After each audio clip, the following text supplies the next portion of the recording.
More sweeping cuts from the Department of Government Efficiency have reached a South Dakota nonprofit. Parker Brown in studio with a story that is new for us here tonight. Parker.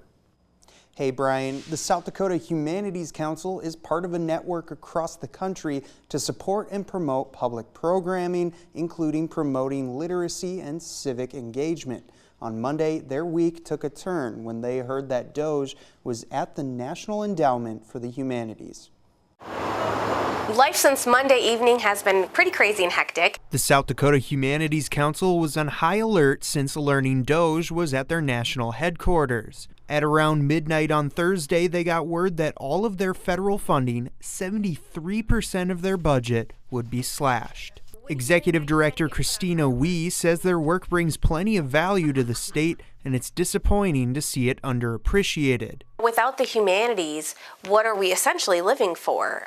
That's what we do. It's not a luxury, it's a necessity. To get to where we're going, we need to know where we came from. The SDHC believes the large cuts will have devastating impacts if they don't reverse course.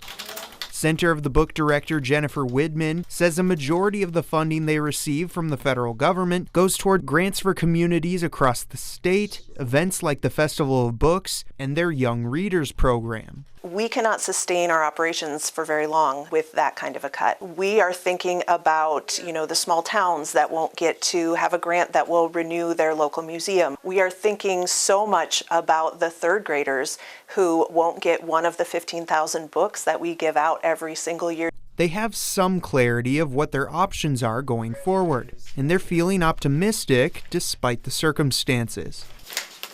We're examining all of our programs, seeing what can be sustained, seeing how donors can support our mission, and most importantly, just seeing how we can continue to spread the humanities throughout the entire state of South Dakota.